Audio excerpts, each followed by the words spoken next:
higher peaks in Siachen, 18,000 feet, 15,000 feet above sea level.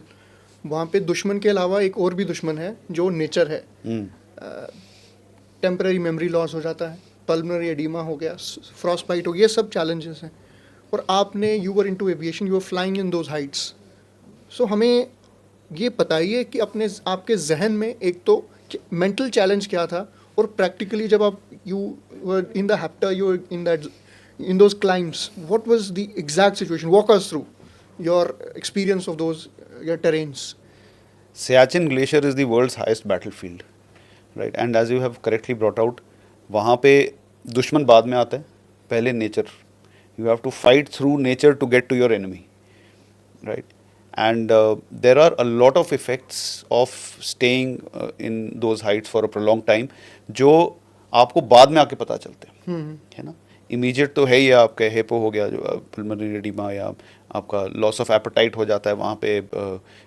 Memory loss is also a very common sign. वो memory loss सालों तक last करता है. Lack of oxygen in your brain, the supply, blood supply में, तो it affects you till years. There is a lot of humour attach to it in the army. जब भी कुछ याद नहीं आता तो everybody says sir high alti effect है ये मेरा.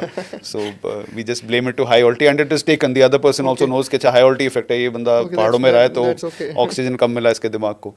But it also, you are also kind of alone. At the smaller posts, you're just 3 of you, or maybe 4, 5 of you, and up to 3 months, 4 months. दूर तक सिर्फ बर्फ ही बर्फ है. बर्फ ही बर्फ है. कैसा, मतलब ना बंदा ना बंदे की साथ है, जानवर भी नहीं है वहाँ पे. High velocity winds.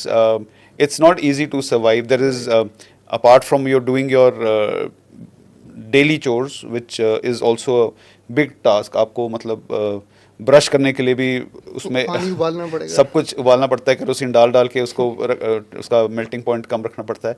But it's not easy to survive in Siachen. Now अब आप सोचिए उन पहाड़ियों पे जो 17-18 हज़ार पे with a lot of high velocity winds, हवा बहुत तेज़ चलती है वहाँ पे, specially as the day progresses. 10-11 बजे के बाद सुबह विंड पिक्स अप. उस ग्लेशियर में हेलीकॉप्टर उड़ाना, it is something which is one never before and never after experience, क्योंकि ऐसा एक्सपीरियंस सिर्फ सियाचिन में ही मिल सकता है. दूसरा, it is one of the most dangerous ways of और places to fly helicopter, right. We had the French helicopters to start with, cheetahs and Chetak जो हमारे हैं. तो हाई ऑल्टीट्यूड में चीताज उड़ते हैं, चेतक क्योंकि उनका ऑल ऑफ वेट ज़्यादा होता है तो वहाँ नहीं आता. सो चीताज को वहाँ पे एट दैट ऑल्टीट्यूड उड़ाते रहना, and higher than their laid down service ceiling. The manufacturer does not say to fly it at that altitude, but you are flying at 20-21,000. क्या उसका ऐसे मतलब फिर भी what is the height that the manufacturer recommends कि हाँ 18,000 feet. 18 तक जाता है. That also is extreme. That is the extreme. मतलब मैक्स आप उतने तक जाइए. But हमारी रिक्वायरमेंट है 22,000 and 21-22 पे हम जा रहे हैं उसके ऊपर. And aircraft also sometimes you feel कि it will just probably disintegrate. वो ऐसे कांपना शुरू हो जाता है because you are running out of power, या आपका जो needs denser air जो हेलीकॉप्टर की to stay up, जो उसके रोटर्स होते हैं, the way it beats down the air, so denser air helps it go higher, you get more power.